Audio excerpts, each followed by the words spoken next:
had just settled in for a quiet night alone, the soft hum of the TV filling the room as I lounged on the couch. Suddenly, a loud thud echoed from upstairs. My heart skipped a beat. I lived alone. Who or what could be up there? Summoning courage, I tiptoed up the stairs, each creak of the wooden steps amplifying my dread. The hallway was dark, the only light coming from the street lamp outside casting eerie shadows through the curtains. I reached my bedroom door, which was slightly ajar. I distinctly remembered closing it. Pushing the door open, I saw my bed perfectly made, as I had left it. I was about to turn away when I noticed something chilling. The closet door, usually shut tight, was now wide open. Inside, clothes hung neatly, but there was an unsettling darkness at the back. I grabbed a flashlight and shined it into the closet, half expecting a rational explanation. What I saw instead made my blood run cold. There were footprints on the closet floor, muddy and fresh. I felt a rush of air behind me and spun around, flashlight in hand. There, standing in the doorway, was a figure dressed in black, face obscured by a hood. My breath caught in my throat as the intruder took a step forward. I tried to scream, but terror paralyzed me. The figure lunged, and I instinctively swung the flashlight.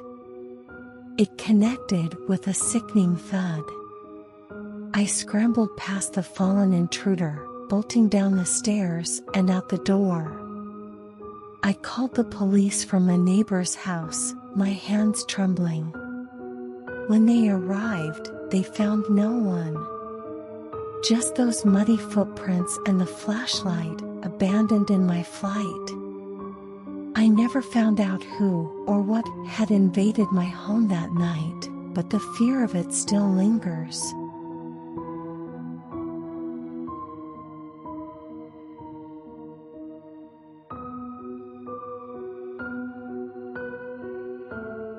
Friday nights were usually peaceful, a time for unwinding from the week's chaos.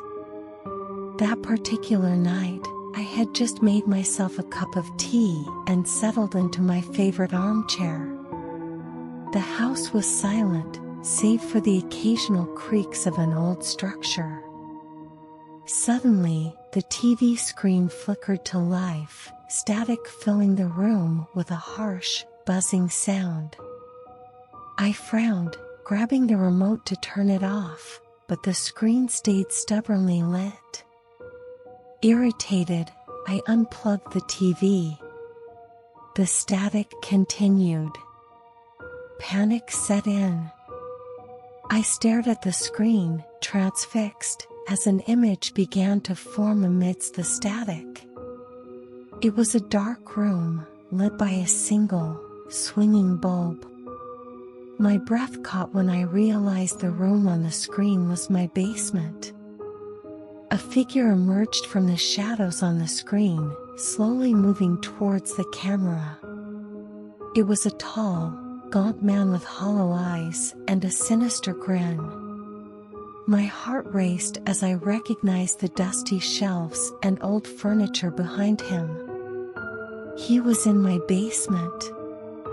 Grabbing my phone, I dialed 911, but the call wouldn't connect. The man's image on the TV grew closer, his eyes seeming to lock onto mine through the screen. I couldn't look away, paralyzed by fear. A loud bang echoed from the basement door. I jumped, dropping the phone.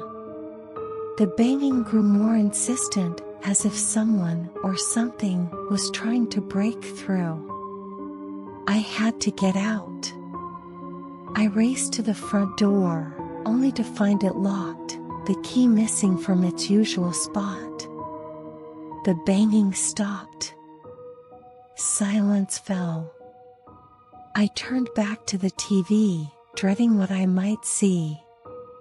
The screen was blank, the static gone. With trembling hands, I searched for the key and finally found it under the rug.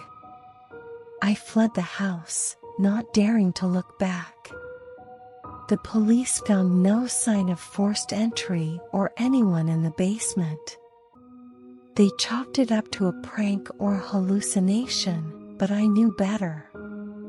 The man with hollow eyes and a sinister grin still haunts my nightmares, and I haven't watched TV alone since.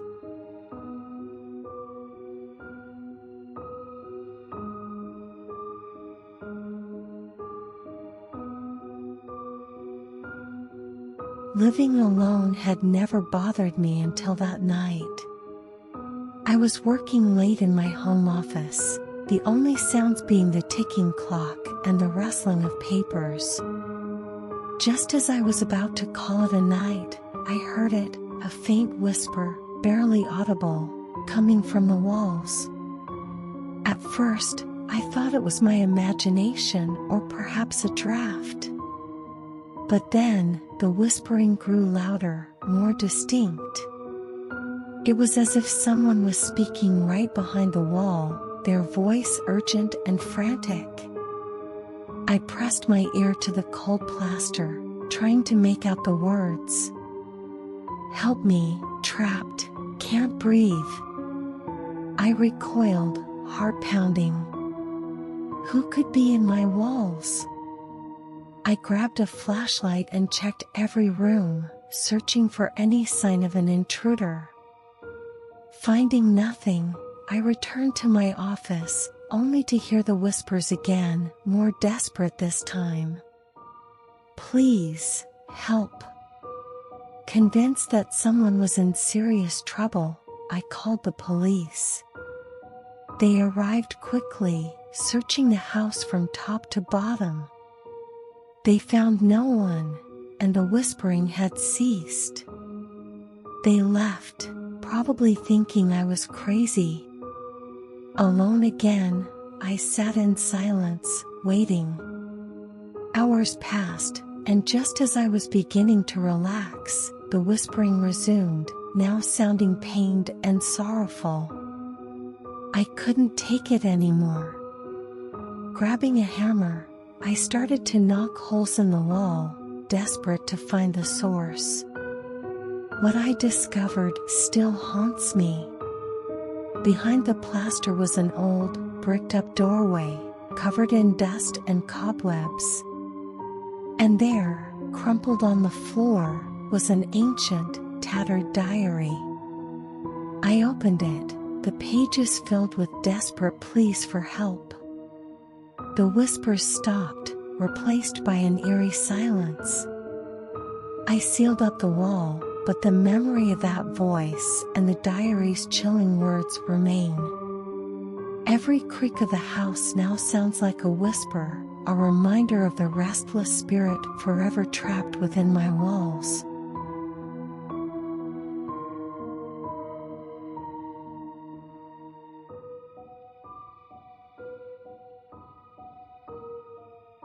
It was a stormy night, the kind where the wind howls and the rain lashes against the windows with a relentless fury. I was curled up on the couch, trying to lose myself in a book, when my phone rang. The number was unfamiliar, but I answered it anyway. "Hello?" I said, my voice barely audible over the sound of the storm. There was no reply, just heavy breathing on the other end. I hung up, unnerved. Moments later, the phone rang again.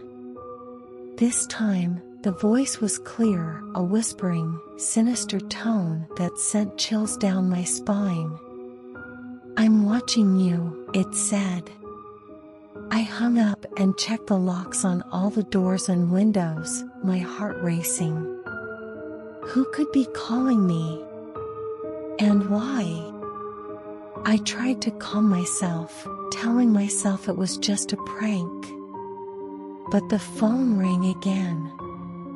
"Don't hang up," the voice warned. "If you hang up, you'll regret it." I hesitated, fear gripping me. "Who are you?" I demanded. The voice chuckled, a cold, mirthless sound. "Look outside." I glanced towards the window, the rain making it hard to see anything clearly. I edged closer, peering through the gap in the curtains. Lightning flashed, and I saw him, a figure standing across the street, watching my house. He was holding a phone. Panicking, I called the police, but by the time they arrived, the figure was gone. They assured me it was probably a prank and left. But as soon as they were gone, the phone rang again. "I'm still here," the voice said, closer now, almost as if it was coming from inside the house. I bolted from the house, seeking refuge with a neighbor. The police did a thorough check, but found no one.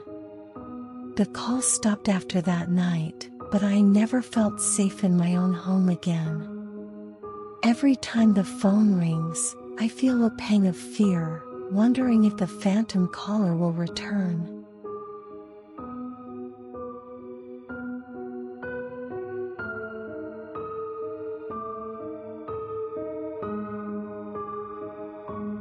Living alone had its perks, but it also had its downsides. One of them was dealing with unexplained noises at night. I had gotten used to the usual creaks and groans of my old house, but this night was different. I had just finished brushing my teeth and was about to head to bed when I noticed something odd in the bathroom mirror. My reflection seemed off. I leaned closer, squinting at the glass. My reflection leaned in as well, but its eyes didn't match mine. They were darker, almost sinister. A shiver ran down my spine, and I stepped back, heart pounding. I convinced myself it was just a trick of the light or my tired eyes playing tricks on me. But as I turned to leave, my reflection didn't move. I froze, staring at the mirror. My reflection stood still, watching me with those dark, unblinking eyes. Panic surged through me. I waved my hand in front of the mirror, but the reflection remained motionless, a malevolent smile slowly spreading across its face. Desperate, I grabbed a towel and threw it over the mirror, blocking the unsettling sight. I rushed to my bedroom, locking the door behind me. I tried to convince myself it was just my imagination, but I couldn't shake the feeling of being watched. That night, I barely slept. The next morning, I cautiously approached the bathroom, half expecting the reflection to still be there. The mirror was normal, showing only my tired, pale face. I decided to cover the mirror permanently, unable to bear the thought of what I had seen. But sometimes, late at night, I hear faint whispers coming from the bathroom. I know it's just my mind playing tricks, but I can't bring myself to uncover the mirror. The fear of what might be staring back at me is too great. I now avoid mirrors as much as possible, haunted by the memory of those dark, sinister eyes that seem to see into my very soul.